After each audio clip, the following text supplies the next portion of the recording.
안녕하십니까. 이것이 신앙 고백이다. 시리즈 7권 중 첫 번째 책, 벨지카 신앙 고백서. 구항 첫 번째 시간입니다. 한 하나님 안에 있는, 한 본질 안에 있는, 또는 한 하나님 안에 있는 세 위격의 성경의 증거, 성경적 증거에 관해서 오늘 첫 번째 시간입니다. 오늘 상당한 오늘부터 한 세 강좌 정도 갈는지 저도 예측이 안 됩니다. 자, 그러면 본문을 먼저 읽어보도록 하겠습니다. 예, 본문의 내용입니다. 구항 하나님 안에 있는 세 위격의 증거. 예, 상당히 긴 내용이에요, 여러분. 그런데 이 페이지로서 여러분 한번 볼까요? 133페이지인데 133페이지에서 아마 136 정도까지 갈 거예요. 우리 한번 읽어보시면 상당히 긴 내용입니다. 그래서 아마 오늘 하루가 아니고 아마 계속해서 아마 서너 강좌가 되지 않겠나 생각을 해봅니다. 자, 우리 가야 되니까요. 자, 보겠습니다. 괄호 1. 이 모든 것이라고 할 때 우리가 파랑을 생각했으면 좋겠습니다. 이제 파랑에서 우리가 설명을 했던 거 여러분 기억하실 수 있는지 모르지만 구별된 세 위격에 관한 아주 중요하다 그랬죠. 구별된. 그 다음에 동일 본질이다.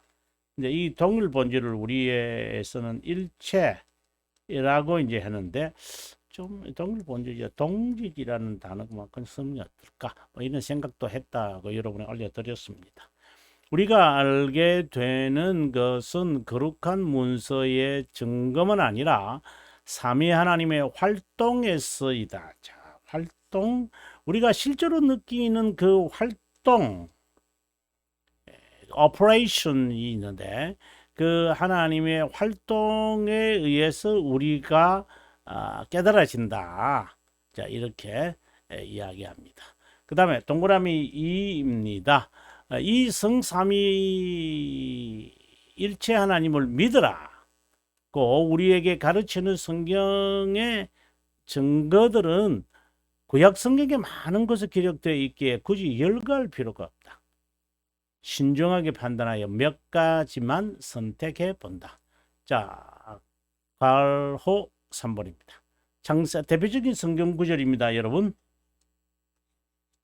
자, 여기서 유의해 보는 게 뭘까요? 그렇죠. 우리라고 하는 단어입니다.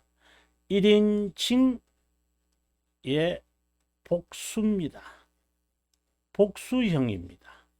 이게 상당히 우리들에게 아주 중요한 것을 시사하죠. 네, 하나님이 말씀하는 겁니다. 하나님, 엘로힘이 우리의 형상을 따라 우리의 모양대로 우리가 사람을 만들고 하나님이 자기 형상, 하나님의 형상대로 사람을 창조하시되 하나님과 남자와 여자를 창조했다. 이렇게 말을 해요. 자, 이게 선언입니다. 하나님을 1인칭 복수예요. 그럼 복수죠. 근데 여기서 하나 없는 것은 있죠. 없어요? 예, 그렇죠. 예. 몇 위가 있습니까? 이것은 이제 그 다음에 이제 항목에 나옵니다만은 그것을 우리가 그분들의 활동을 통하여 우리가 실제로 느끼고 있고 또 성경이 그렇게 활동들을 좀 표현하고 있다. 이 말이 무엇을 암시하고 있는지 여러분 아시겠죠? 네, 실제로 느끼고 있다. 세 위격의 하나님의 활동을 그런데 그 활동이 하나님의 각자다, 정의다, 존재다 이렇게 해버리면 어떻게 될까요? 예, 삼신론에 빠져 거죠. 그리고 삼태론 또는 양태론에 빠지는 거죠.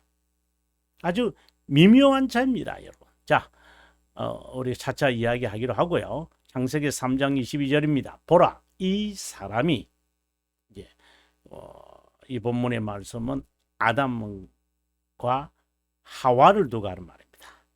선악을 알게 하는 일에 우리 중에 하나같이 되었으니 그가 그의 손을 들어 생명나무 열매를 따먹고 영생할까 하노라. 우리 형상으로 다시 놓았습니다. 인간을 만들자는 말씀은 신격의 한 위격 이상의 위격이 있음을 나타내고 있고, 하나님께서 창조하셨다고 말씀하셨을 때 그분이 단일 동일 본질이다, 이 말과 같은 개념입니다. 몇 위격이 존재하는지 아까 말씀드렸죠. How many persons are there? 말하고 있지 않지만 구약 성경에서는 말하고 있지는 않다. 네, 구약 성경에서는 how many지 이렇게 설명을 하고 있지는 않지만 신약 성경에 와서는 내 얼굴이 가려져서 아주 좋은 그림인데 예, 제가 얼굴을 한번 가리고 보여드릴까요? 예, 이렇게 제가 그림을 그렸습니다. 구약 성경에서는 몇 위격이 존재하는지는 말하고 있지 않지만 구약 성경에서는 약간 분명하게 나타나지 않는 것이 신약 성경에서는 분명하게 나타난다. 이런 그림을 제가 학교에서 제가 이제 학생들에게 그 페이퍼를 일찍 제출하고 늦게 제출하는 것에 관해서 늦게 제출하면은 이렇게 또는 이제 제가 이렇게 표현하기도 합니다. 그러나 이제 일찍 내는 학생들에게는 이렇게 이제 제가 표현하고도 하죠. 그냥 우스개로 해봤습니다. 그 다음에 우리가 다음 항목으로 가겠습니다. 2번입니다. 우리 주님께서 이제 신약 성경에서 어떻게 구체적으로 드러났는지를 이제 말씀을 하는 거겠죠.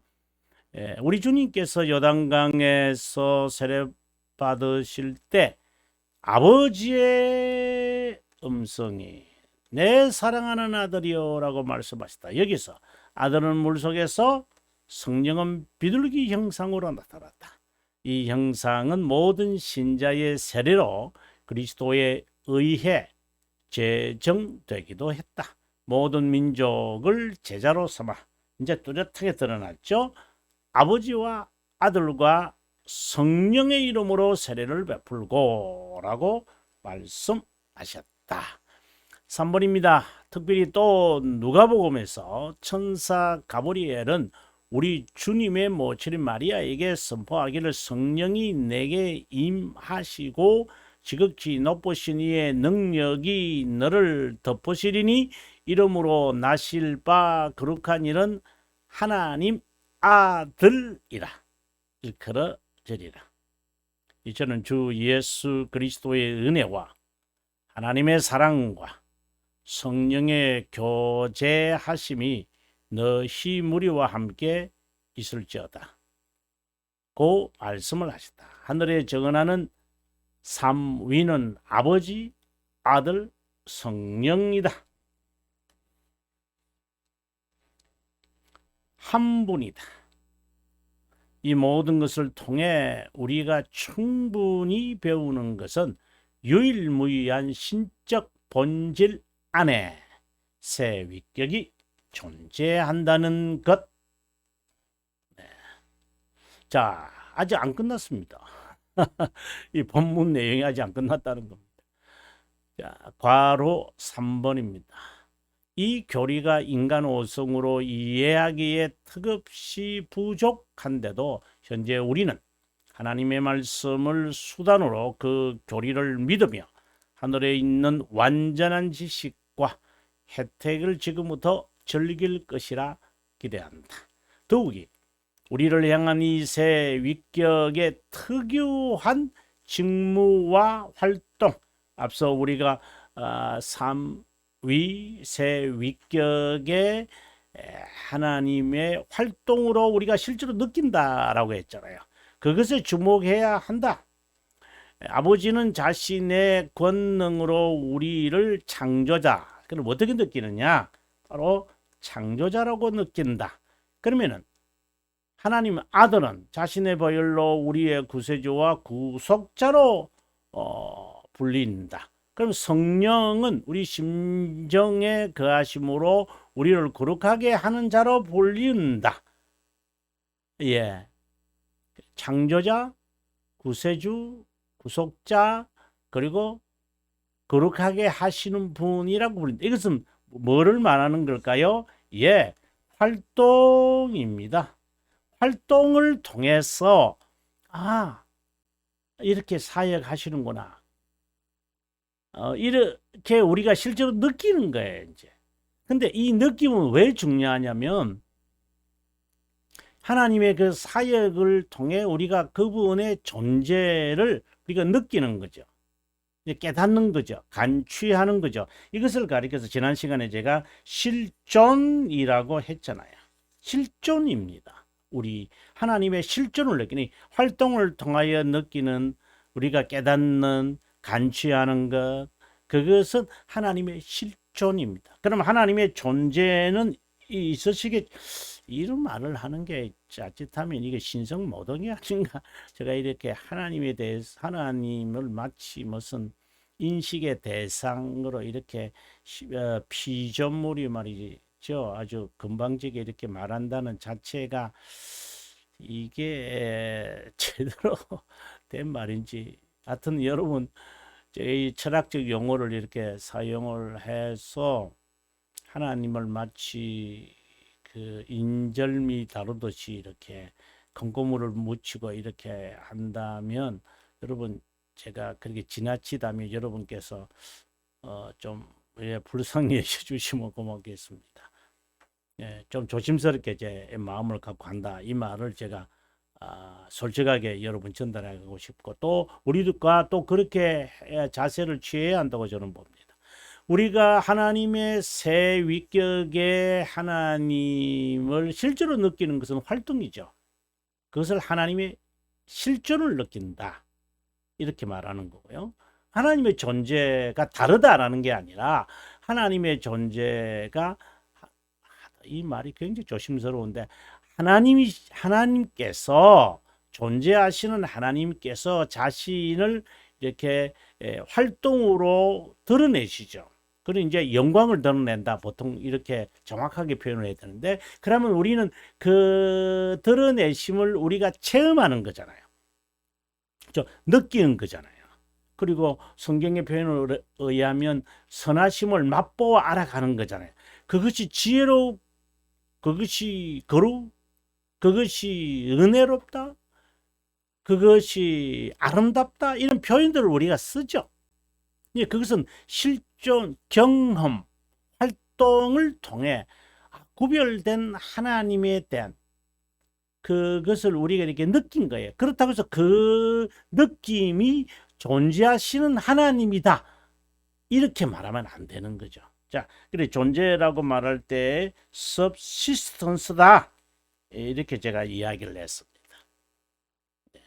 왜냐, 실존도 존재잖아요. 어떻게 본다면 이거는 existence고요. 그 다음에 실존으로 우리가 느꼈기에 표현되어질 때 뭐라고 합니까? substance라 그러잖아요. 이걸 갖다가 우리는 본질이라고 그러잖아요.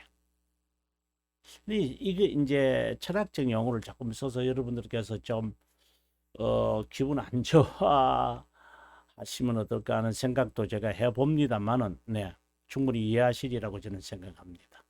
다음 문장을 보도록 하겠습니다. 자, 괄호 4인데요. 성삼일체로는 항상 참된 교회, 정말 좋은 문구가 나왔습니다. 사도시대부터 오늘에 이르기까지 유대인 모슬렘이 일부 거짓된 그리스도교와 이단자들에 대한 변호되고 보존되었다. 예. 자, 이제 이단자들을 이제 표현하는데 마르키온 더 마니교 이 둘이죠. 이는 영지주의를 말하죠. 그다음 프락세아스와 사벨리우스 네. 이 사람 이것은 양태론자를 말하죠. 그다음에 사보사테누스와 아리오스 그럼 하나 남은 이단은 뭘까요? 예. 양자론자를 말하죠. 그래서 사벨리우스주의, 아리오스주의, 마니교 보통 이제 이렇게 우리가 말을 하거든요. 영지주의자 초대교회 1세기 그리고 마니교이기 때문에 아우구스티누스와 관련이 있거든요. 그래서 4세기, 3세기에서 시작을 해서 이제 4세기 또 5세기까지 이제 옵니다. 그 다음에 프락세아스, 테르툴리아누스와 이제 사실상 테르툴리아누스가 삼위라고 하는 단어를 만들지는 않았지만 이제 처음 사용하신 분이거든요. 그분이 삼위일체를 설명할 때 프락세아스에 대하여 against praxis 이제 이런 책을 이제 쓰심으로 이제 삼위일체를 이제 삼위 세위격이라는 단어를 트리니타스요. 앞서 설명했던 좀 있으면 나올 그 트리니타스라는 용어를 그는 처음으로 이제 설명을 사용을 하는 인물이 됩니다. 사벨리우스 주이라면 양태론이죠. 사모사테누스의 바울 뭐 이런 사람도 있는데 2세기의 인물이고요. 아리오스. 자, 이런 자들로서 모두 정통교부로부터 공정하게 정죄를 받았다라고 되어 있습니다. 자, 그 다음에 동그라미 2번입니다. 그러므로 이렇게 볼 때 우리는 이 세 가지 신조 또 중요한 것이 나온 것 같아요. 사도신경, 니케아 신조, 아도노시오스 신조 또 하나 더 있죠. 우리가 그리스도교라고 할 때에 이 세 가지 위에 세 가지 다 고백을 하고 그 다음에 하나 더 있죠. 이 마지막 네 번째 바로 여기 있는 건데요. 바로 칼케돈 칼케돈 신조입니다. 400 여기 쭉 쓸게요. 451년 아다나시오스 신조 4세기 니케아 신조 325년 사도신경 4세기에 이제 이 역사의 시간에 드러납니다. 자, 이제 정말 길죠, 여러분. 지금 133페이지에서 시작을 해서 앞서 말씀드린 대로 136페이지가 됐잖아요. 상당히 길다. 그래서 이걸 항이라고 말해야 되는가 할 정도로 상당히 긴 것입니다. 제8항이 삼위일체 하나님에 관해 설명했다면 제9항은 그 근거가 되는 성경 구절을 우리에게 제공한다. 삼위일체론을 자세히 설명하기 위해 철학과 신학 용어를 사용했지만 전적으로 성경에 근거한 진리다. 우리는 성경에 근거하지 않는 것을 신앙으로 고백할 수 없다. 어떤 이는 삼위일체라고 하는 이 단어, 삼위일체 말이죠. 이 단어가 성경에 나타나지 않는다고 하여 성경적이지 않다고 불평한다. 그 대표적인 사람이 세르베투스입니다. 제가 이 사람을 연구를 했거든요. 세르베투스. 세르베투스. 이제 저희 나라에서는 세르베투스 이렇게 하는데요. 제가 영어 제가 이제 미국에서 이제 공부하지 않았습니까? 거기서 저는 세르베투스 뭐 라틴어로 발음을 하니까 저희 교수님들이 서비터스 이게 영어식 발음을 그들이 다 하니까 이제 여기서 한국에서는 이제 라틴어 발음을 다 배웠거든요. 예를 들어서 테르툴리아누스 이렇게 배웠잖아요. 근데 거기는 터툴리안, 폴리카르포스 이렇게 배웠는데 거기에서는 폴리카프. 제가 얼마나 처음에 힘들은지 모릅니다. 플라톤으로 배웠더니만 가니까 플라토. 무슨 소리야? 이제 이런 이제 좀 당황하는 이제 그래서 처음에 한국에 와서 이제 서비터스 이러니까 학생들 이게 하나의 이겨담입니다, 여러분. 서비터스라니까 서비터스가 뭐 이런 식으로 그리고 조노바크라고 하니까 누구를 말하는 거예요? 그래서 조나바크 이제 이 전적으로 여러분께서 그냥 우스개로 그냥 보십시오, 여러분. 우리는 이제 그 뭐라고 우리말을 제가 까먹었습니다만은 이제 존 저기 그 프랑스의 그 여전사 오를레앙의 여전사 있잖아요. 그 잔다르크. 그리고 잔다르크라고 있잖아요. 잔다르크. 그러니까 영어는 이렇게 쓰거든요. 자나바크. 근데 잔 다르크잖아요. 이제 거기에서는 다 이렇게 들으니까 그래서 다르크 이렇게 하잖아요. 근데 학생들은 제가 잔호박 이렇게 하면 학생들은 찬호 그 야구 선수 찬호박 네, 찬호팍 이렇게 박찬호 씨를 찬호팍이니까 찬호팍 이렇게 이제 받아들여요. 굉장히 뭐 그냥 지나가는 우스갯소리다. 삼일체라는 단어가 성경에 나타나지 않는다고 하여 성경적이지 않다고 불평하는 엄흉한 이단자들을 드러내고 논박하기 위해 채택한 철학 용어이지만 성경의 중심 사상과 어긋나게 되면 안 되기에 신중하게 선별된 단어다. 저는 정말 중요하게 봅니다. 그래서 우리 여기에 칼빈 선생이 1권 13장 4항에서 이제 이 설명을 하고 있는데 이거는 중요하니까 여러분 우리가 한번 보고 들어가도록 하겠습니다. 예, 칼빈 선생이 쓴 이것이 기독교 강요다. 예, 1권 여기 저 밑에 보시면은 예, 1권 13장 3항이라고 되어 있습니다. 삼위일체라는 용어에 등장하는 위격이란 단어가 성경적이지 않고 철학적, 세속적 용어라 비난하는 경우가 간혹 있다. 하지만 전통적으로 교회가 트리니타스, 앞서 제가 테르툴리아누스라는 분이 처음 사용했다. 이렇게 제가 이렇게 설명을 했습니다. 테르툴리안 누스. 이걸 빼니까 이 사람들이요. 이 영어 하는 사람들 말이죠. 위격, 퍼스널, 퍼슨. 영어는 이렇게 하잖아요. 라틴어는 이제 페르소나룸 이렇게 말합니다.